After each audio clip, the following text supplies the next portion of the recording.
Ya, Mas Adi. suara saya kedengaran ya, Pak ya? Kedengaran, mantap. Baik. Ya, terima kasih banyak Pak Peter. Assalamualaikum warahmatullahi wabarakatuh. Selamat malam, salam sejahtera untuk kita semua, salam sehat. Terima kasih lagi nih Pak Peter udah diundang ya kesekian kalinya di acara PHP ID. Luar biasa sekali konsistensinya hingga ke 137. Ini suatu hal yang mungkin bakal saya bahas juga ya di malam hari ini. Jadi topiknya career hack from PHP developer to CEO. Sebentar saya sharing screen saya dulu.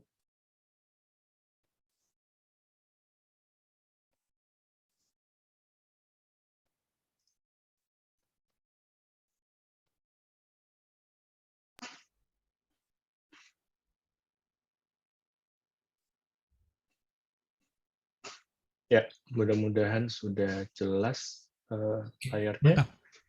Baik, ya. em, di edisi PHP ID Online Learning kali ini, saya membawa topik career hack from PHP developer to CEO. Saya sendiri, Ade Lubis, selaku dari CEO Niaga Hoster.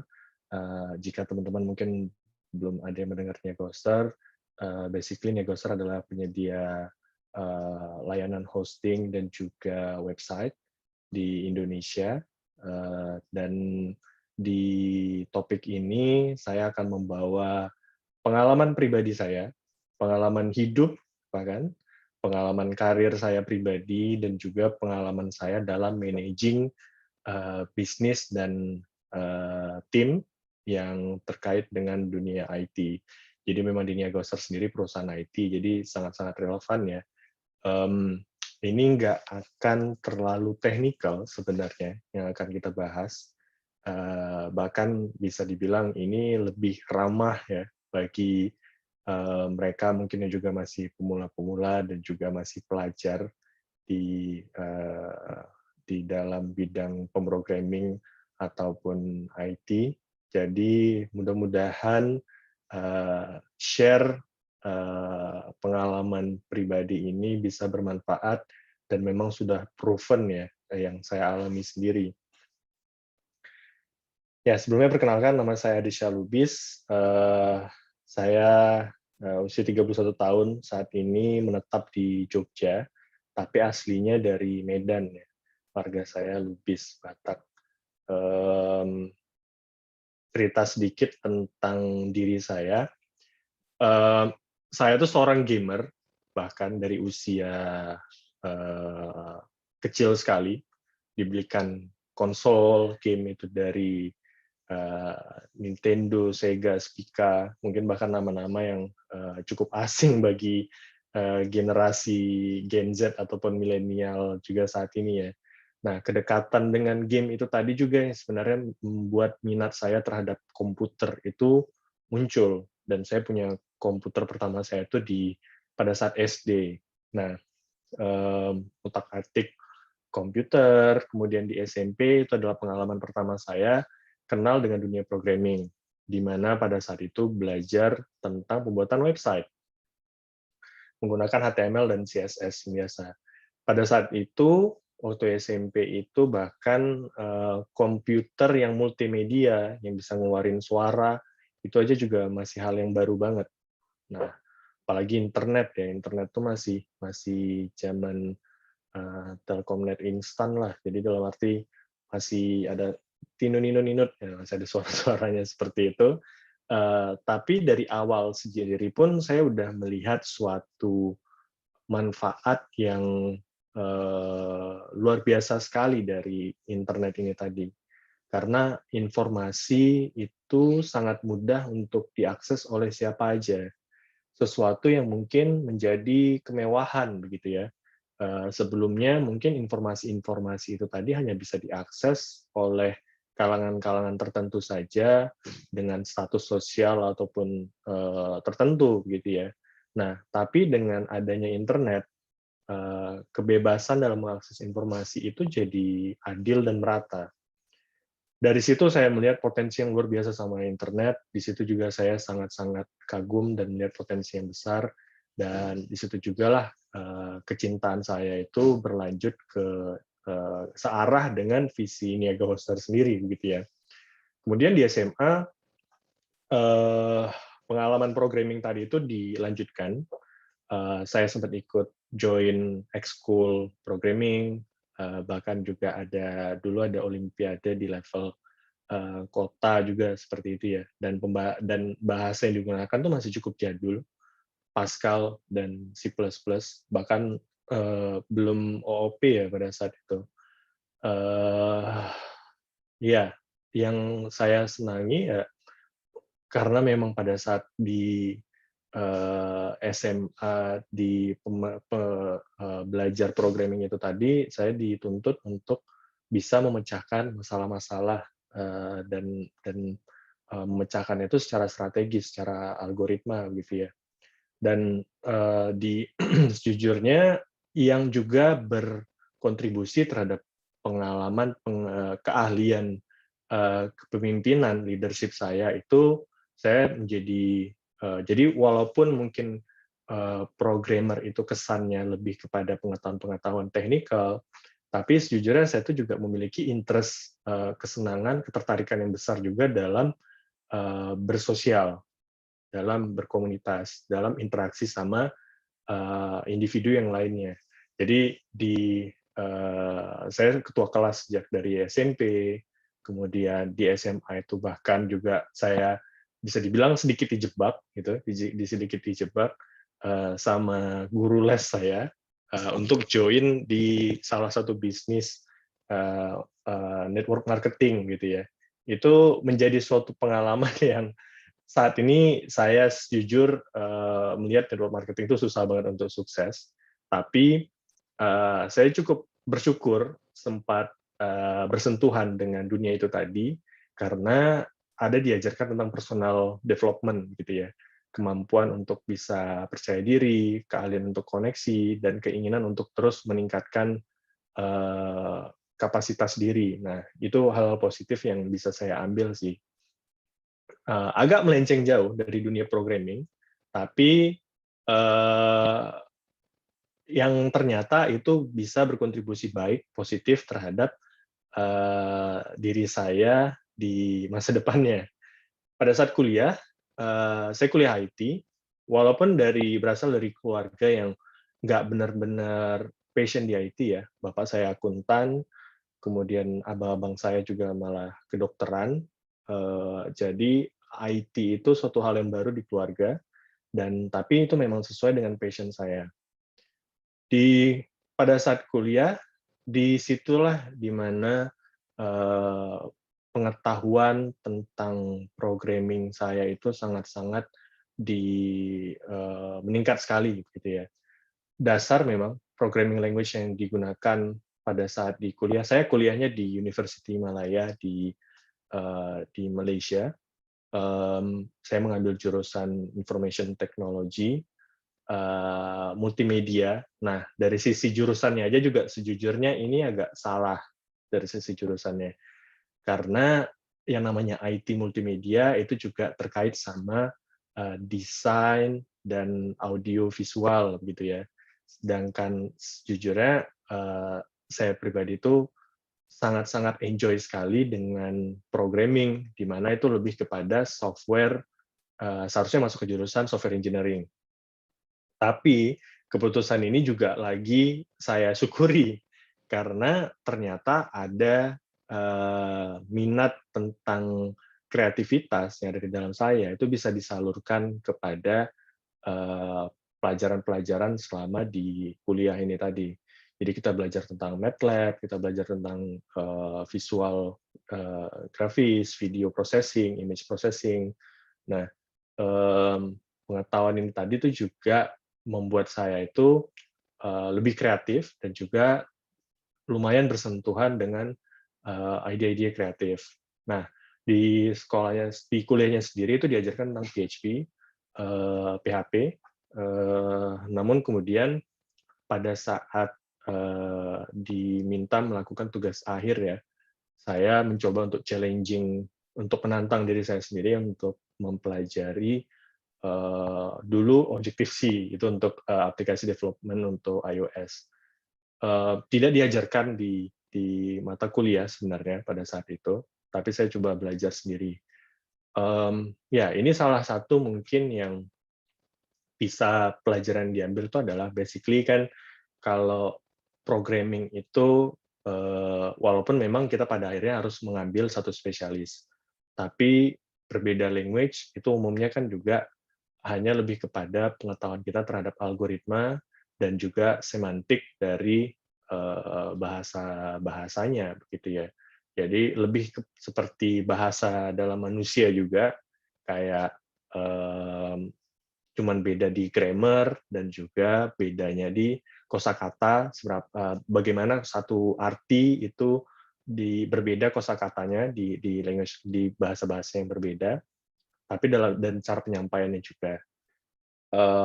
Basically kalau misalnya kita paham tentang algoritmik dan juga semantik dan grammar di suatu bahasa, seharusnya kita akan juga lebih cepat ataupun lebih mudah untuk mengenali bahasa-bahasa programming apapun itu tadi gitu ya.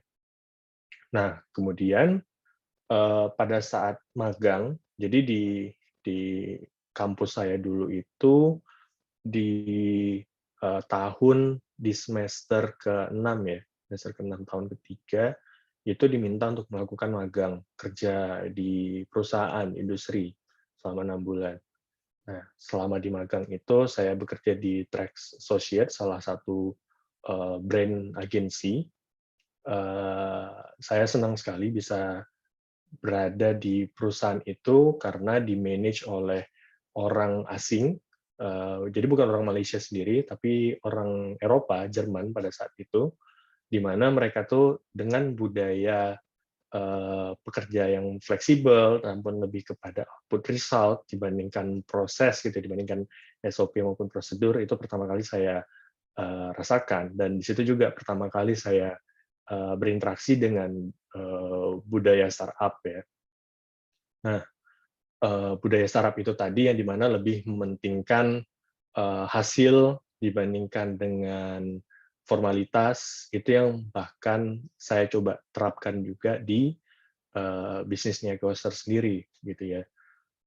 Selama intern itu pengetahuan saya tuh juga sangat-sangat dibuka selebar mungkin dengan berbagai tantangan project dan task yang diberikan selama intern itu tadi, di mana saya belajar banyak sekali framework, dan framework dari sisi PHP ataupun juga framework yang di visual programming. Nah, visual programming pada saat itu sendiri sebenarnya belum terlalu populer, tapi bahkan saya nggak tahu di Indonesia itu ada nggak ya yang ngelakuin itu.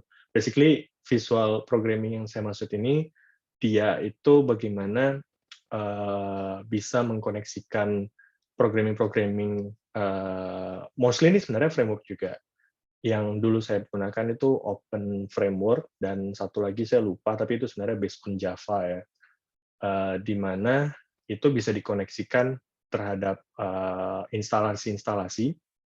Jadi mungkin kalau misalnya teman-teman pernah melihat adanya instalasi-instalasi art yang contohnya salah satunya adalah seperti bagaimana saya pernah melihatnya di Jogja itu ada di Taman Pintar itu di mana kayak adanya proyeksi dengan proyektor nunjukin adanya tampilan bola di mana bola itu bisa dimainkan dengan kita gerakan-gerakan gitu ya. Karena itu kan menggunakan image processing dengan kamera yang dengan kamera tangkap semua pergerakannya segala macam. Itu sangat menarik sih. Pada saat itu menjadi suatu hal yang sangat saya minati sekali. Bahkan saya nggak masukin fotonya di sini, tapi pengalaman terbesar saya juga pada saat itu kita bahkan bikin pameran. Saya masuk ikut tampil di pameran di KL Design Week, Kuala Lumpur Design Week, di mana kita punya instalasi art namanya Bunyi, di mana kita bikin aplikasi iOS yang mana processing dari jadi kita namanya itu Bunyi. Ideas-nya itu adalah bagaimana instalasi bunyi, kita bisa bikin bola dengan gerakan tangan, dan bola dengan berbagai ukuran dan dia bisa memantul, itu menciptakan bunyi-bunyi yang artistik begitu ya. Nah, jadi suatu ketertarikan baru saya pada saat itu, jadi sebenarnya bisa dibilang programming itu nggak boring banget, bukan hanya dari sisi aplikasi-aplikasi sistem saja, tapi dalam bentuk instalasi yang itu kaitannya ke 3D imaging, kepada instalasi-instalasi dari sisi visual dan audio itu bisa dilakukan. Nah, itu salah satu momen-momen terindah sih. Nah, kemudian ya, di organisasi saya juga selalu aktif berusaha untuk tetap sosial. Saya join di Persatuan Pelajar Indonesia, di PPI UM, dan juga di komunitas ISEC, di mana saya juga bisa connecting dengan banyak pelajar dari luar negara gitu ya, dari internasional. Kemudian karir pertama saya setelah lulus dari Universitas Malaya itu malah agak melenceng sebenarnya. Jadi selesai dari kuliah itu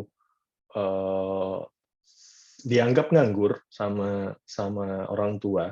Padahal sebenarnya saya udah bisa cukup mensupport diri sendiri, ngambil project-project freelance gitu ya.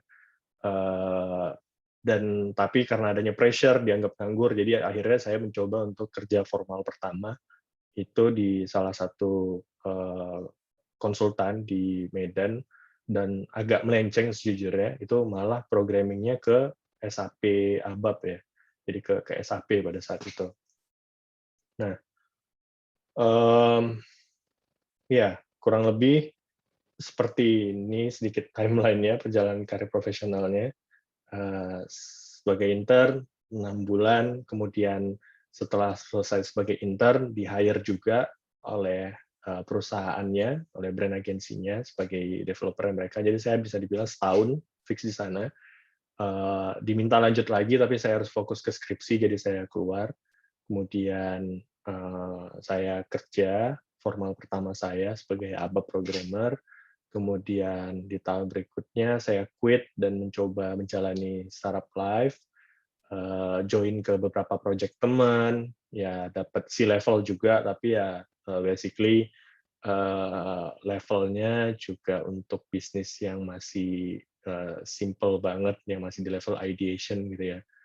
Dan 2012 saya mengembangkan bisnis kuliner, karena pada saat itu pengen bikin startup sendiri, tapi mau mensupport diri sendiri untuk tanpa disupport oleh keluarga lagi gitu ya, dan ingin supaya bisa, niatnya ingin membiayai startup-nya, tapi malah fokus di sini terlalu memakan waktu, akhirnya juga ditinggalkan, dan 2013 itu di mana mulai mengembangkan ya Ghoster-nya.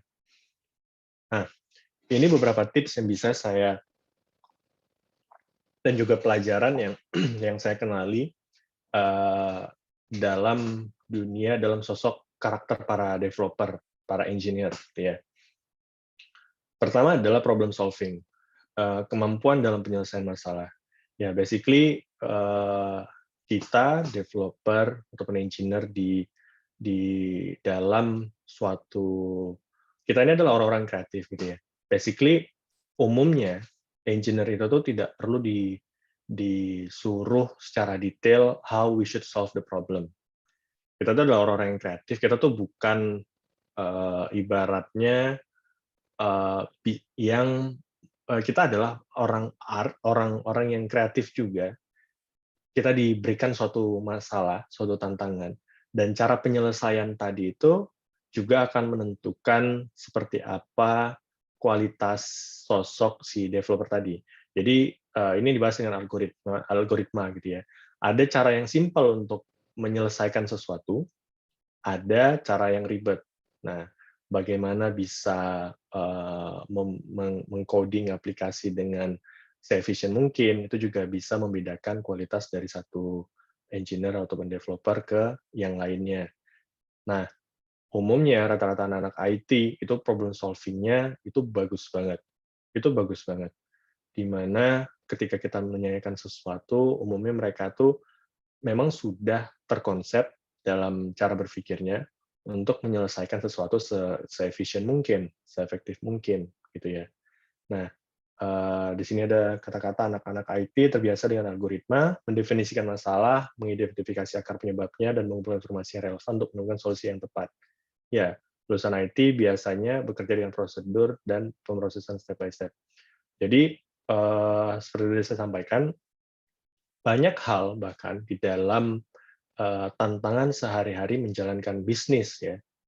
Basically menjalankan bisnis secara makro ataupun juga secara detail, mikro terhadap menjalankan proyek-proyek tertentu, tas-tas tertentu.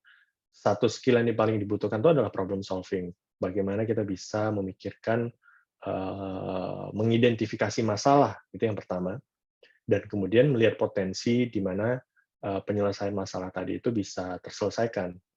Nah, jadi, karakter problem solving ini itu umumnya saya lihat sangat kuat sekali terhadap mereka yang pernah bersentuhan dengan, programming dan coding. Kedua, strategic thinking. Terkait juga dengan problem solving, strategic thinking, kemampuan berpikir secara strategis. Nah, anak IT secara khusus, memiliki peran dalam mengembangkan perusahaan. Salah satu tanggung jawab engineer dalam sebuah organisasi adalah untuk membuat bisnis berjalan. Ya, jadi strategic thinking yang dimaksud di sini adalah berkaitan sama problem solving. Ketika kita mampu, identify the root cause, akar dari suatu masalah, ini akan para para para anak-anak IT ya, ini tuh juga mudah sekali untuk bisa memiliki skill, strategik bagaimana untuk bisa solving the problem ini tadi the most efficient and the most effective ways. Nah, dan traits ini yang akan sangat-sangat, berguna sekali dalam berbagai kasus, dalam pekerjaan sehari-hari gitu ya. Yang terakhir perseverance, ketekunan dan kegigihan. Ya, jadi, perseverance dan ketekunan dan kegigihan. Jadi jujur, mungkin kalau, ngakunya programmer tapi belum pernah sampai tipes gitu ya, ngerjain project, ngerjain task, itu bisa belum belum benar-benar terbukti. Nah, jadi, kalau cerita tentang ketekunan, itu ada yang juga bahasanya, ada yang bilang namanya wired in, ada yang bilang in the zone, dari mana kayak ketika kalau misalnya lagi in banget nih ya, in banget dalam coding itu tuh bener-bener kayak dunia itu udah nggak kelihatan lagi. Itu udah hilang lah, udah, kita tuh bener-bener fokus banget, wire in the zone banget dengan, permasalahan yang lagi kita coba selesaikan. Nah, ketekunan dan kegigihannya tadi, apalagi misalnya kita ketemu stuck gitu di suatu isu, dan kita coba ini kok ada error terus dalam ketika kita meng-compile dan menjalankannya. Nah, ketekunan ini, menyelesaikan ini, hingga, waktu yang lama, berjam-jam gitu ya, kalau misalnya memang lagi, eee, benar-benar connect banget nih sama sama sama kerjaan yang lagi dilakukan. Perseverance ini itu yang menjadi latihan kedisiplinan dan juga kekuatan kita dalam banyak pekerjaan, gitu ya. Ini adalah wujud dari ketangguhan yang dibutuhkan dalam banyak pekerjaan. Nah, rata-rata para anak IT, terutama programmer, ini umumnya tuh memiliki kualitas perseverance yang tinggi, memiliki ketekunan dan kegigihan yang tinggi. Bagaimanapun juga ada beberapa kelemahan yang dimiliki oleh para, engineer developer, orang-orang IT, yang saya alami dan juga saya observasi dalam pengalaman saya managing people. Pertama adalah communication skills. Mungkin karena kita terlalu terlalu sering juga apa ya, bekerja dengan bahasa programming, jadinya mungkin bahasa kita sendiri dalam, dalam sehari-hari itu juga agak terganggu nih, karena udah terbiasa kita menyelesaikan isu itu dengan penyampaian algoritma dan juga efisiensi yang ada melalui bahasa programming tadi. Ini juga sesuatu yang saya pribadi itu juga, kadang bisa, saya terus belajar untuk, memperbaikinya, di mana, kadang di otak cepet banget nih ya kita mikirnya, cepet banget, kita udah bisa menyimpulkan bahkan, bisa mengidentifikasi isu semua segala macam ini gimana. Tapi ini terlalu banyak di otak ketika jalan ke mulut, mau disampaikan, mengkomunikasikan, baik itu secara tertulis, secara verbal. Nah, ini agak sulit. Nah, jadi itu yang mungkin bisa dibilang juga banyak programmer ataupun coder yang benar-benar skillful banget itu malah jadi kesannya lebih pendiam, lebih lebih introvert, lebih menarik diri. Ya, ini adalah sesuatu yang perlu kita asah juga jika kita memang karena pada akhirnya di dalam bekerja secara tim kita sangat-sangat membutuhkan communication skill-nya tadi. Andaikan kita punya ide yang besar, kita punya ide yang bagus, kita punya pendapat yang benar, tapi kita tidak mampu dalam mengkomunikasikannya ini, maka akan sia-sialah juga semua hal yang kita miliki itu tadi. Nah, communication skills ini yang perlu juga dimiliki, diasah oleh para developer dan engineer. Karena apa? Kalau misalnya communication-nya itu kurang, pada akhirnya nanti bisa jadi kalian mungkin udah benar ya, tapi nggak bisa mengkomunikasikannya, tidak bisa mengubah pendapat orang lain, pada akhirnya mungkin kalian yang repot sendiri nanti jadinya, gitu ya. Seharusnya ada cara yang simpel nih, nah, tapi karena kita nggak bisa komunikasikannya dan pengambil keputusan itu ada di orang lain, nah ini yang menjadi meribetkan kita sendiri nantinya. Berelasi dengan orang lain. Ya, selain dengan communication tadi, komunikasi, ini juga cerita tentang interpersonal skills-nya. Kadang-kadang tantangan yang dimiliki para developer dan engineer itu adalah ya sulit mungkin untuk benar-benar bersosial. Nah, jadi saya pribadi ini cukup terlatih karena saya join di beberapa komunitas. Jadi bergabung di komunitas seperti PHP Indonesia ini sangat-sangat bermanfaat sekali karena ini juga akan membantu kita melatih dalam berkoneksi dengan banyak orang gitu ya. Dengan apalagi mereka-mereka yang memiliki ketertarikan di bidang yang sama dengan kita. Nah, berelasi dengan orang lain ini penting banget juga karena tadi dalam menunjukkan hasil kerja dan juga memberikan hasil kerja yang terbaik, kita juga perlu tetap berelasi dengan orang lain dan mampu untuk menjadi tim member yang baik begitu ya. Kita nggak bisa bekerja sendiri aja, kita harus bisa mampu bekerja secara tim. Ya, yang terakhir juga mungkin struggle-nya lagi adalah dalam mengatur work-life balance. Ya, saya paham banget kadang-kadang memang kita tuh dapat inspirasi dalam menyelesaikan suatu programming dalam suatu isu, task ataupun project tadi tuh mungkin bisa entah kapan aja gitu ya. Mungkin itu juga mengganggu kayak jam tidur kita, mungkin bisanya itu munculnya di malam hari, munculnya itu mungkin pada saat weekend. Nah, tapi ke work life yang tidak balance itu juga akan banyak mengganggu kesehatan dan juga pekerjaan output kita dan mungkin di banyak pekerjaan nantinya di beberapa organisasi mungkin tetap dituntut untuk kita bisa mengikuti ritme dari waktu bekerja tim yang lainnya. Ya, di sini saya akan share juga seperti apa peluang, tantangan, tips and trick dalam para lulusan IT. Kita lihat sendiri di mana-mana ya, ini bukan hal yang eh, tidak umum lagi, ini udah sangat umum. Kita tahu bahwa ya startup, dunia IT, bahkan kita lihat sendiri bahwa perusahaan-perusahaan korporasi aja itu saat ini sudah mulai bertransformasi ke digital, ke semuanya. Bahkan industri-industri konvensional seperti banking aja juga terakhir ini sangat berlomba-lomba untuk menciptakan bank digital gitu ya. Basically startup, digitalisasi, IT itu udah bukan hal yang asing lagi, bahkan ini udah menjadi suatu hal yang dibutuhkan. Ada beberapa data di sini. Ya, di sini basically saya hanya ingin menunjukkan bahwa potensi terhadap para lulusan IT, para engineer, developer itu masih sangat-sangat dibutuhkan sekali. di Indonesia dengan semuanya kita berada di tengah-tengah era transformasi digitalnya tadi, terutama pada saat pandemi ini.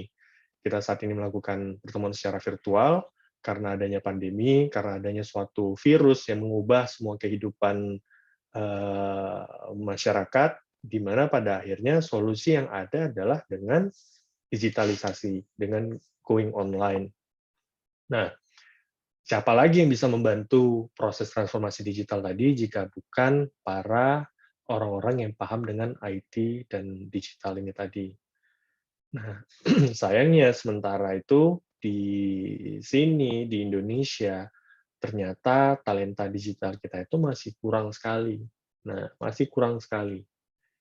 Itu kenapa bahkan juga mungkin teman-teman lihat sendiri ya fenomenanya, startup-startup yang besar aja itu udah sampai meng-hire tim dari luar negeri, bukan hanya dari Indonesia sendiri. Karena dari level kualitas, kompetensi, mungkin juga ada isu di level komunikasi tadi ya. Sebenarnya kalau bisa dibilang, satu hal yang saya cermati, dan juga dalam hiring people, hiring engineer juga, bahwa yang namanya yang berkaitan dengan hal-hal seperti kreatif dan juga saya bahkan melihat eee, programmer itu adalah sosok-sosok yang kreatif, bukan mungkin kreatif itu lebih diidentifikasikan orang-orang yang ke seni gitu ya. Tapi saya sejujurnya bahkan melihat para developer dan programmer ini juga adalah sosok-sosok kreatif.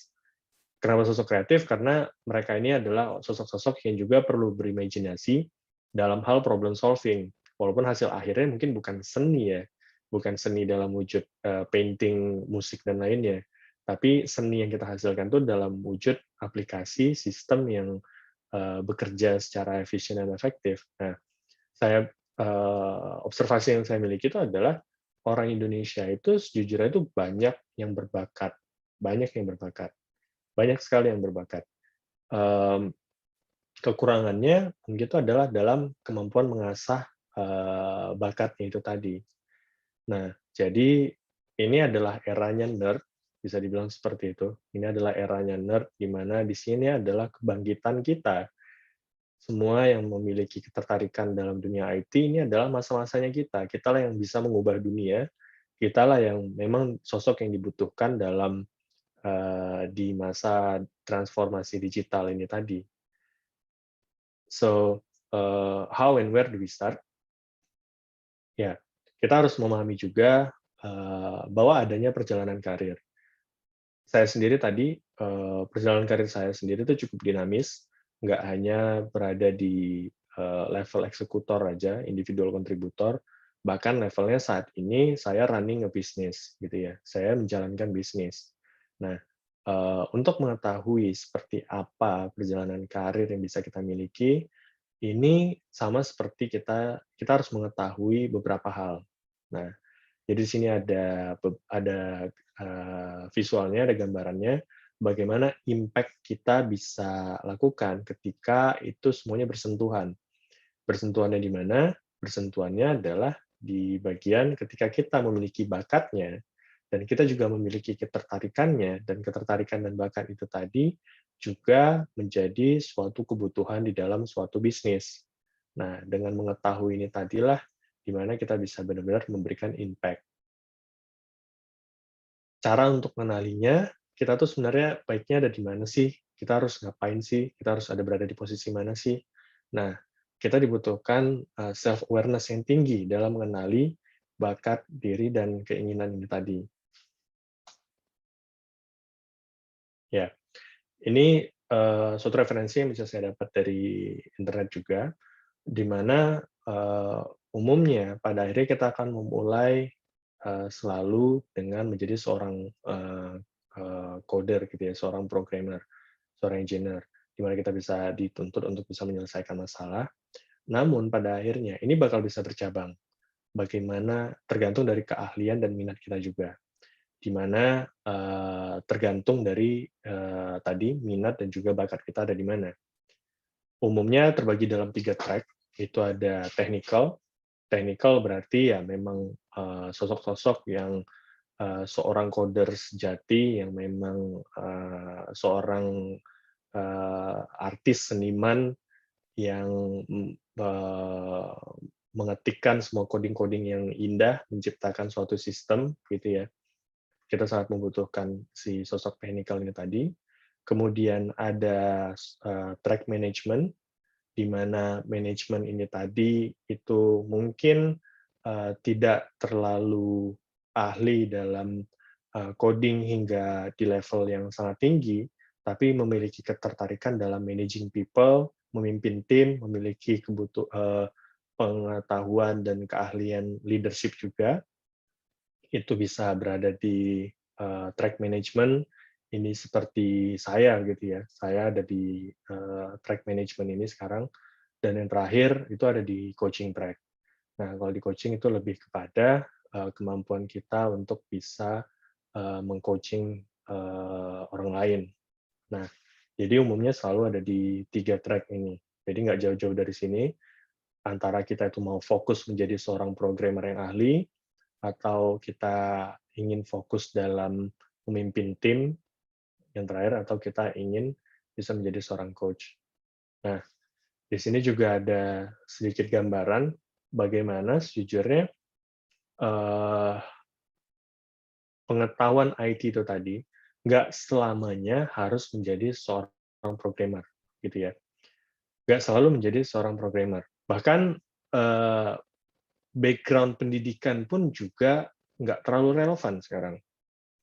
Karena ya mungkin kalau kisah saya pribadi, saya mungkin memang selalu berada di cukup beruntung berada di jalur pendidikan formal yang searah dengan programming ini tadi gitu ya. Tapi berdasarkan pengalaman saya juga dalam managing orang dan hiring engineer dan developer, sama sekali itu nggak ada, bisa dibilang nggak ada kekaitan, nggak selalu terkait gitu ya. Ada yang mungkin bahkan nggak kuliah, drop out, tapi keahlian coding itu luar biasa sekali. Ya, karena memang bahkan jalur formal aja saat ini itu nggak mampu untuk mengikuti perkembangan IT secara seimbang, gitu ya. Pertumbuhan perkembangan dunia IT ini sangat-sangat berkembang sekali. Sebelumnya mungkin ada framework satu yang populer banget, sekarang udah tergantikan dengan framework yang lainnya. Nah, dan pendidikan formal, universitas, itu kadang nggak bisa catch up di pertumbuhan perkembangan itu tadi, karena yang namanya kurikulum itu kan membutuhkan prosedur yang sangat kompleks ya, hingga bisa diterapkan.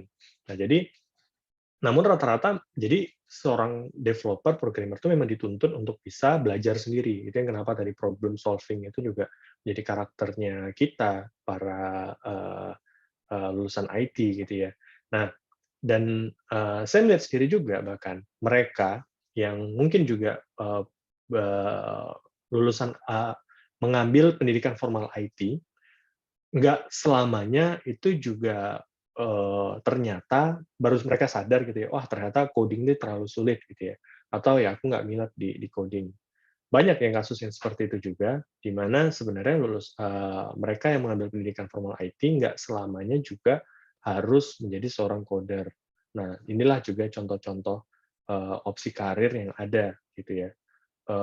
Contohnya apa? Di sini dibagi dengan 4 kuadran.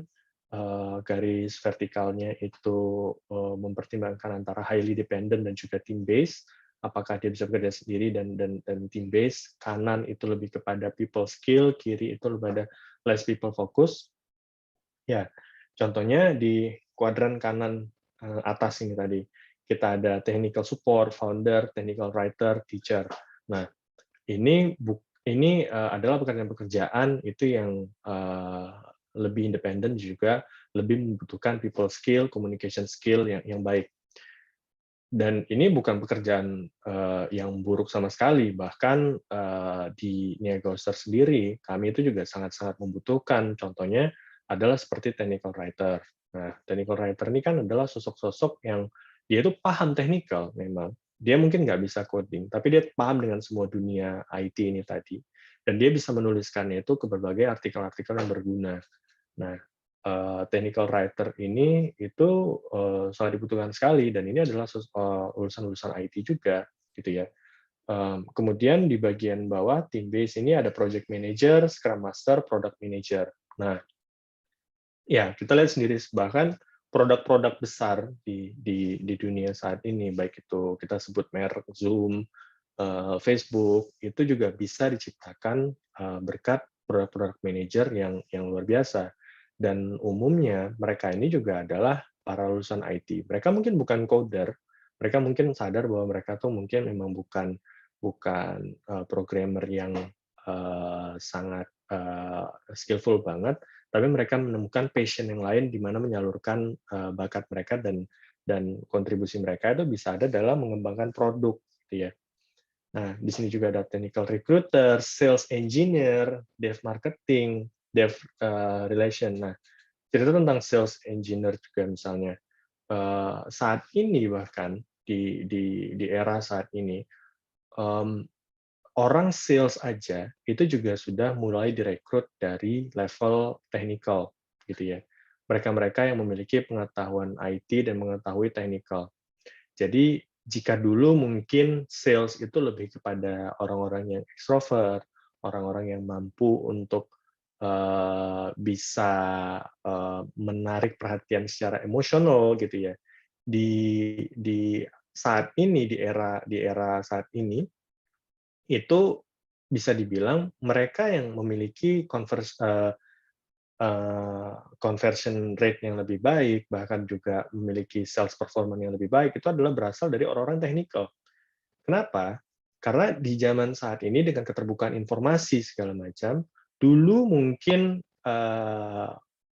teknik sales dalam menjelaskan informasi secara manis, begitu itu mungkin memang dibutuhkan, gitu ya.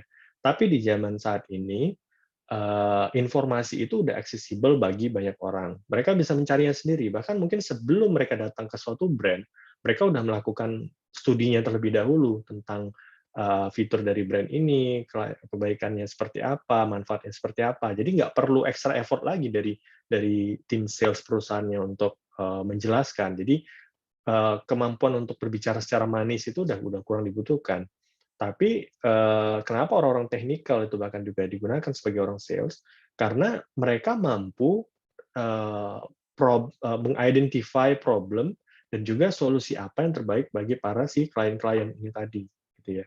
Bahkan lebih efektif lagi solusi dan juga produk yang dikonsep yang dijual kepada para calon customer tadi. Nah, itulah kenapa bahkan level sales aja pun juga sekarang itu juga di-hire dari orang teknikal. Ya, kalau di level ke kiri, di bagian kiri, ya ini kita bisa melihat sendiri itu banyak kepada pekerjaan-pekerjaan programmer secara umumnya, gitu ya. Sysadmin, QA, business analyst juga. Business analyst itu juga baik bagi mereka orang yang memiliki pengetahuan IT, kemudian SRE, R&D, security analyst, data science. Nah, ini adalah potensi-potensi pekerjaan yang di mana bisa kalian kembangkan dan bisa gali karirnya. Ya, lainnya ada di UI UX designer, SEO and technical writer. Seperti tadi saya jelaskan, kenapa technical writer itu content is the king, is the information. Kenapa memiliki pengetahuan terhadap konteksnya itu akan juga sangat membantu sekali. Sysadmin, IT consultant, data analyst. Ya, selalu ada peluang terbuka untuk lulusan IT, namun pada akhirnya technical skill saja itu tidak cukup, harus dibarengi dengan soft skill. Nah, soft skill inilah yang perlu, yang nggak mungkin selalu diajarkan di di luar sana, nggak bisa didapatkan di kampus ataupun juga ada kursus-kursus tertentu. Ini harus sesuatu kita gali sendiri. Itu apa aja? Pertama itu self awareness, kemampuan kita untuk merefleksi kita tuh sebenarnya kelebihan dan kekurangannya ada di mana. Dari sini kita jadi bisa tahu seperti apa kontribusi yang bisa kita berikan, gitu ya. Kemudian rasa ingin tahu. Ya, ini wajib berada untuk di semua career development sejujurnya. Rasa ingin tahu ini dan akan memotivasi kita untuk selalu ingin upgrade pengetahuan, selalu ingin belajar, sehingga semua informasi yang kita miliki itu relevan dan akan berguna dalam menyelesaikan berbagai macam masalah yang akan kita hadapi. Jadi saat ini itu semua masalah-masalah, tantangan-tantangan yang dihadapi dalam organisasi itu sifatnya unik, gitu ya. Sesuatu yang bahkan tidak ada di manual book ataupun juga kelihatan di menjadi pengalaman di kasus-kasus sebelumnya. Nah, cara kita bisa menjadi sosok yang solutif adalah dengan terus keep updating ourselves dengan pengetahuan-pengetahuan yang terkini. Konsistensi, ya, fokus dan selalu semangat, passion terhadap tujuan yang akan dicapai. Nah, jadi konsistensi ini penting banget dalam usaha apapun ya, pekerjaan apapun, bidang apapun, konsistensi ini adalah yang dibutuhkan untuk mendapatkan, mastery, mendapatkan keahlian dalam menjalankan, bidang apapun, dengan konsisten jugalah, maka kita bisa terbukti menjadi sosok yang ahli. Jadi, lihat ya, mungkin PHP ID online ini sendiri udah sampai 137 itu adalah wujud konsistensi yang luar biasa. Dengan banyaknya itu tadilah, dengan konsistensi itu tadi yang orang mendapatkan banyak manfaat dan pada suatu saat ini akan, menciptakan awareness bagi banyak orang dan akan membuat, kepercayaan, gitu ya. Kemudian kepercayaan diri, ya, setelah kita memiliki self awareness, kita juga harus memiliki kepercayaan diri terhadap hal-hal yang memang kita rasa memiliki kelebihan dan, mengetahui mengenali kemampuan kita di seperti apa. Nah, kepercayaan diri ini dibutuhkan dan disalurkan dengan communication skill yang baik dan, dengan kepercayaan diri ini tadilah kita tuh bisa lebih, inisiatif, dalam menyampaikan pendapat. Nah, jadi tips karir bagi semua posisi pun bahkan, bukan hanya developer atau engineer aja, kita perlu proaktif dan inisiatif di dalam organisasi ya, terutama ketika kita memiliki pertanyaan ataupun pendapat. Nah, kita nggak boleh malu-malu, kita nggak boleh segan, kita harus lebih mampu untuk aktif dalam menyampaikan pendapat, karena itulah yang akan membuat kita jadi bisa berkontribusi dan ideas-ideas yang kita miliki itu akan bisa digunakan, diaplikasikan. Komunikasi, bekerja dengan siapapun tadi sudah saya sampaikan juga, memerlukan kemampuan dalam komunikasi karena apapun yang ada di kepala kita, apapun yang ada di perasaan kita, orang lain nggak akan mengetahuinya kecuali kita menyampaikannya. Nah, dan dalam menyampaikannya sendiri kita harus memiliki kemampuan, strategi komunikasi yang baik, apakah melalui tulisan, apakah melalui verbally. Nah, tapi yang pasti itu dimulai dari diri sendiri. Itu digabungkan dengan rasa kepercayaan diri, self awareness, rasa ingin tahu, pada akhirnya, kita hanya ingin menyampaikan, pendapat-pendapat yang kita miliki. Kemudian terlibat dalam komunitas. Tadi sudah saya sampaikan juga bahwa networking itu penting sekali. Networking membuat kita juga jadi connected dengan banyak orang, dengan minat yang sama, silaturahmi itu juga akan membawa rezeki. Jadi, terlibat dalam komunitas, walaupun mungkin itu non-profit dan mungkin tidak ada, untungnya gitu ya secara secara monetary, tapi yakinlah, itu akan sangat-sangat bermanfaat sebagai wujud, training kita dalam melatih berbagai soft skill yang dibutuhkan. Ya, jadi di sini ada top 10 skills yang diidentifikasi sangat-sangat berguna di tahun-tahun ke depan. Analytical thinking and innovation itu ada di nomor 1, active learning, learning strategy, kemampuan dalam belajar, complex problem solving, critical thinking analysis. Nah, jadi semua yang tadi saya sampaikan itu sebenarnya menjadi top 10 skills yang memang dibutuhkan di bertahun-tahun ke depan gitu ya. Jadi bukan hanya technical skills yang perlu diasah, tapi juga dalam hal soft skills ini tadi. Nah, pahami tren, kebutuhan sekitar, ya selalu ikuti rasa ingin tahu tadi juga diikuti dengan pengetahuan tren pengetahuan yang ada, kemudian lengkapi skills dan komunikasi, terutama dalam bahasa Inggris. Bahasa Inggris kenapa? Karena banyak sekali konten-konten informasi yang baik itu datang dari luar negeri, gitu ya. Dan umumnya bahasa dunia itu menggunakan bahasa Inggris, jadi wajib sekali bagi kita untuk memahami bahasa Inggris, baik itu secara reading, writing maupun speaking juga. Karena itu akan juga membuat kita bisa berkontribusi di level project yang besar, bukan hanya tertutup di lingkup lokal saja gitu ya. Kita bisa kontribusi ke level global bahkan. Ya, adaptif dengan perubahan dan juga break about yourself. Dalam arti kita juga perlu untuk menunjukkan portofolio kita seperti apa aja, karena di zaman pencitraan saat ini akan sulit bagi kita untuk benar-benar diketahui skill-nya jika tidak kita tunjukkan juga ya. Nah, saya ingin sedikit share tentang Niaga Hoster, di mana misi ini yang tadi saya sampaikan kenapa saya tuh cinta sekali dengan Niaga Hoster, karena misi dan visinya itu bahkan juga align dengan misi dan visi saya pribadi. Jadi misi kita itu adalah untuk memungkinkan jutaan masyarakat di Indonesia to unlock the power of internet, untuk bisa memanfaatkan kekuatan potensi dari internet ini tadi. Nah, jadi ini adalah misi terbesar kami dengan memberikan mereka tools, alat-alat yang dibutuhkan untuk belajar, menciptakan dan juga tumbuh gitu ya. Nah, jadi kita bukan hanya fokus dalam menyediakan layanan, tapi kita juga memberikan banyak value dalam edukasi, di mana kita berharap dengan edukasi ini tadilah orang-orang bisa belajar. Dengan belajar, mereka akan membutuhkan layanan dan juga akhirnya bisa mendapatkan manfaat. Nah, visi terbesar kami adalah bagaimana seluruh orang di Indonesia ini sangat ambisius juga, bisa memiliki profitable and beneficial website sesuai kebutuhan mereka. Memiliki website yang profitable dan bermanfaat bagi kebutuhan mereka. Nah, jadi ini adalah visi besar kami. Ya, ini adalah sedikit gambaran tentang tim saya. Ini adalah value-value, nilai-nilai perusahaan yang kami amalkan dalam kami bekerja sehari-hari.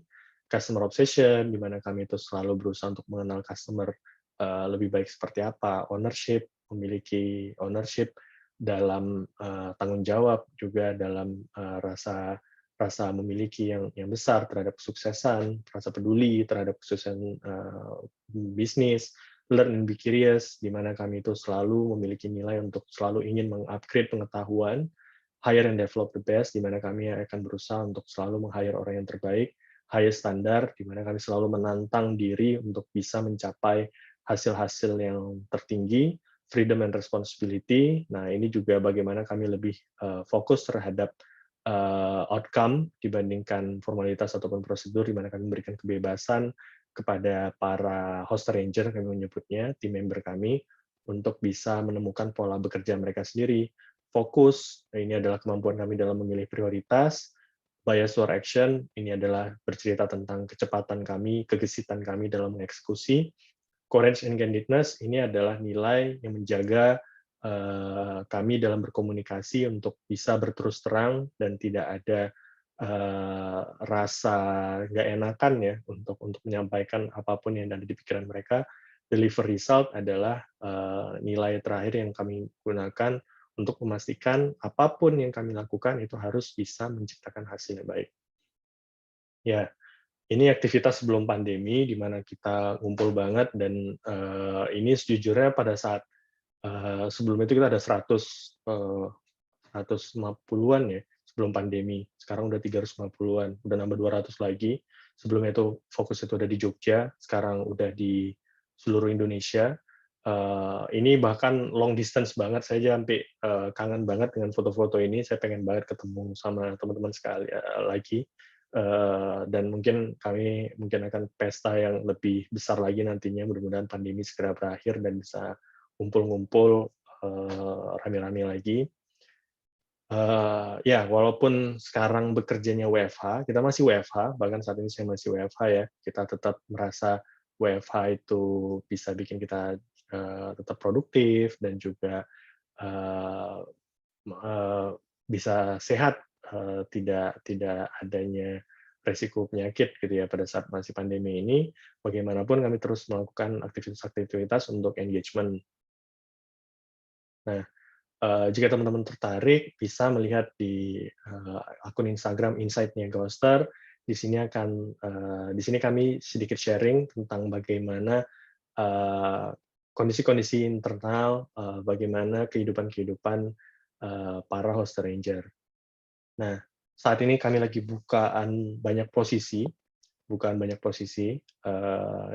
list dari posisinya bisa dilihat dari halaman karir kami, berbagai macam, bukan hanya dari sisi teknikal, tapi kami selalu memiliki keyakinan tinggi mereka yang memiliki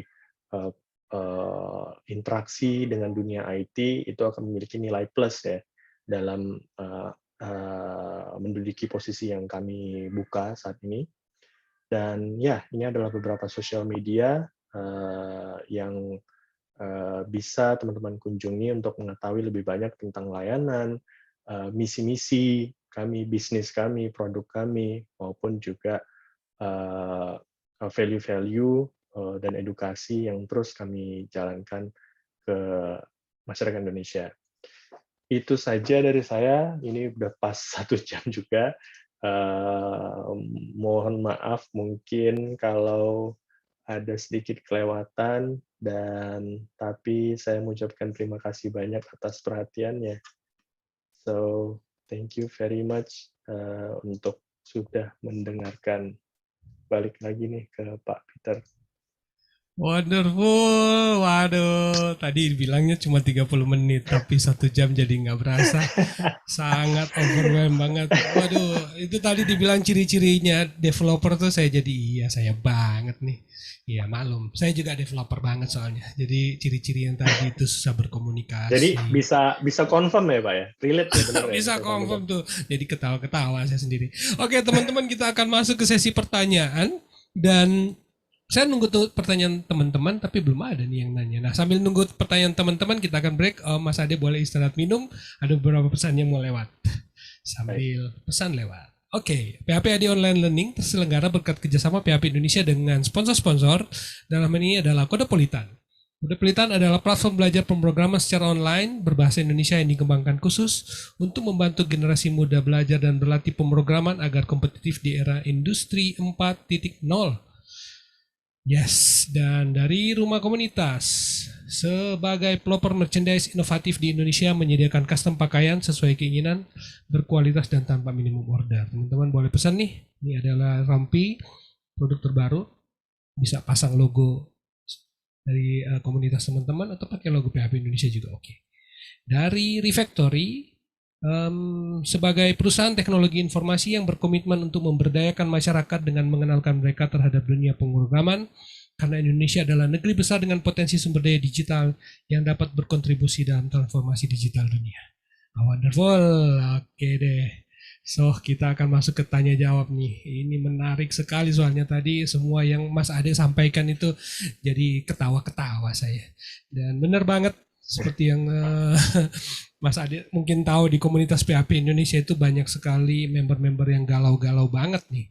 Jadi mereka merasa bahwa mereka bukan jadi orang IT, nggak bisa ngoding, nggak bisa programmer. Tapi tadi di penjelasan tadi itu mungkin pasti akan membuka mereka punya wawasan bahwa tidak harus jadi programmer ternyata, tidak harus jadi developer ternyata. Nah itu gimana? Banyak sekali untuk berkontribusi caranya itu. Yes. Banyak sekali. Iya nih, banyak sekali ternyata. Wah, jadi teman-teman jangan patah semangat. Ini ternyata potensi kita untuk tetap berkarya di dunia itu banyak. Ya, gitu deh. Jadi nggak ada yang mau nanya nih. Kalau nggak ada yang mau nanya, kita udah mau akhir ini soalnya nih.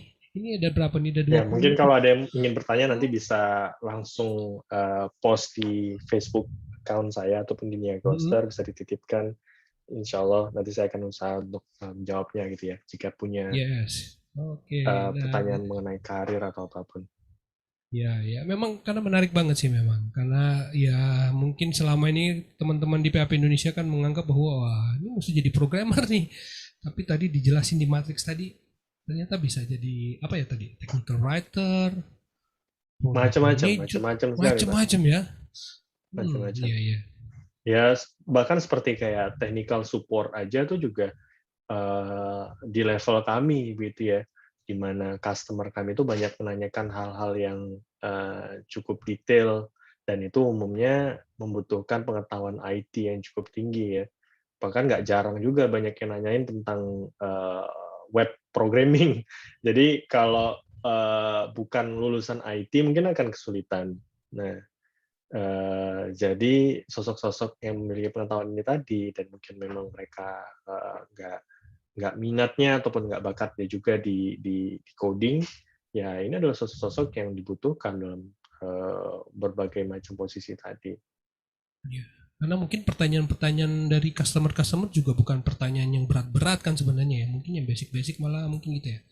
Dari para pengguna. Iya. Oke. Dan ya website itu bagaimana sih? Mungkin bikinnya apa, berapa lama, belajar WordPress dan sebagainya. Mungkin kayak gitu-gitu ya malah ya Iya. pertanyaan-pertanyaannya. Ya ada yang teknikal banget. Sejujurnya malah banyak yang teknikal juga, Pak. Ada juga Dan yang teknikal. teknikal ini tadi yang nggak bisa sembarangan dijawab oleh. Jadi dalam arti seperti kami meng-hire untuk technical support aja tuh juga nggak bisa sembarangan gitu ya. Walaupun saat ini kami juga meng-hire lulusan non-IT, karena kami juga sudah mengekstensifkan material material training. Jadi bisa dibilang sebenarnya kita kalau misalnya contohnya cerita tentang customer service saja ya, di Niaga Hoster itu butuh latihan, butuh trainingnya itu sampai 2 bulan. 2 bulan. Jadi 2 bulan itu mungkin nggak kerja, hanya belajar doang. Ya.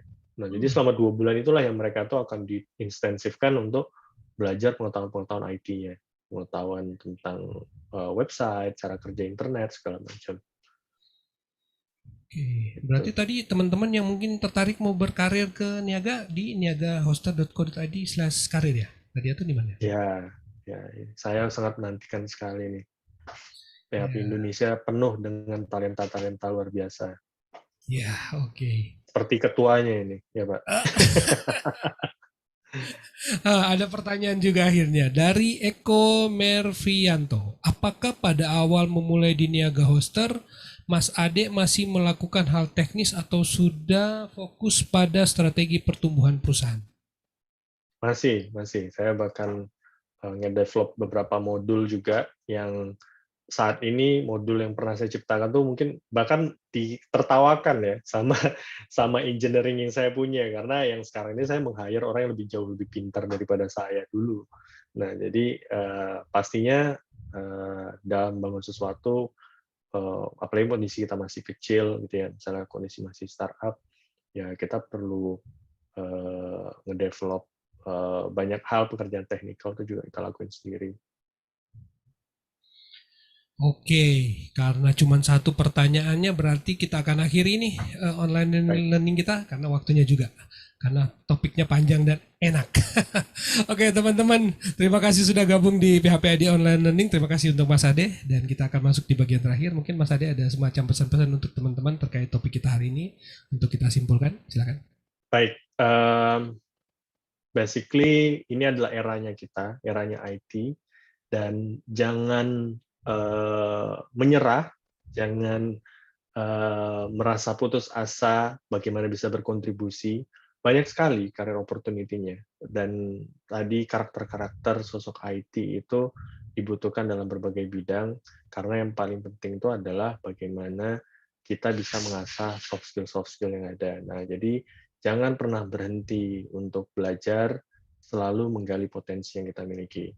Semangat selalu dan berikan manfaat yang sebesar-besarnya untuk Indonesia. Itu saja dari saya, Pak. Mantap sekali. Itu teman-teman pesan dari Mas Ade, CEO Niaga Hoster, biar teman-teman tetap semangat, jangan takut, jangan mundur, jangan cepat patah semangat karena kesempatan masih terbuka. Tadi Mas Ade sudah lihat dipresentasikan bahwa UKM di Indonesia potensinya itu masih sangat besar. Jadi nggak usah takut kalau teman-teman bakal kehilangan kesempatan untuk berkarya lebih baik. So, thank you banget Mas Ade untuk topik yang benar-benar ya Terima sangat kasih banyak, Pak Peter. inspirasional sekali. Oke, baik teman-teman. Kita akan ketemu dan sebagai pengumuman PHP AD Online Learning hari Jumat nanti kita akan ketemu dengan Mas Sembrineo, CEO dari Baba Studio. Dia akan bercerita mengenai jenis-jenis konten marketing untuk meningkatkan traffic. Karena memang di PHP AD Online Learning kita tidak akan selalu bahas masalah teknikal. Saya merasa di komunitas PHP Indonesia kita juga perlu belajar hal-hal seperti yang Mas Ade sampaikan pada malam hari ini. Jadi jangan pernah berfokus bahwa mesti jadi teknikal, ternyata tidak kan. Oke, Betul. masih ada undangan untuk teman-teman yang mau jadi pemateri di s.bpap.id/jadi-pemateri. Dan sudah untuk jadwal bulan depan, mungkin jadwalnya akan berkurang sedikit. Seperti biasanya mungkin teman-teman bisa dapat 8 topik sebulan, tapi mungkin bulan depan kita akan berkurang menjadi 4, tapi ada program baru yang akan saya launching di setiap hari Sabtu. Judulnya kurang lebih malam mingguan bareng. Untuk teman-teman yang jadi kita setiap malam minggu jam 7 kita akan ada online langsung di PHPAD. Jadi kita akan langsung diskusi di sana, akan membahas topik-topik yang beraneka ragam. Jadi akan ada program baru di PHPAD online di PHP Indonesia Group Facebook. Dan masih ada ucapan terima kasih untuk Om Irfan Maulana dan Om Luri Darmawan yang terus mendukung program ini melalui learning.byphp.id. Terima kasih untuk kedua pengurus yang terus berpartisipasi di program ini. Teman-teman silakan follow Carik dan juga bisa berdonasi di sana. Masih dibuka donasi PHP ID Online Learning. Jadi teman-teman yang mau berdonasi silakan ketik di s.byphp.id/donasi dan teman-teman bisa memberi donasi dari e-wallet, GoPay, ShopeePay, dan OVO dan sebagainya. Dan juga ada pengumuman penting buat teman-teman pada malam hari ini. Sebenarnya ini agak overwhelming banget karena mungkin malam ini setelah program PHP ID Online Learning, teman-teman bisa monitor di status saya, akan ada berita yang mungkin akan mengagetkan teman-teman. Tunggu aja habis ini. Oke, terima kasih untuk Mas Ade. Kita akan berjumpa lagi nanti di lain kesempatan Mas Ade. Terima kasih. Terima kasih Pak Peter. Yeah.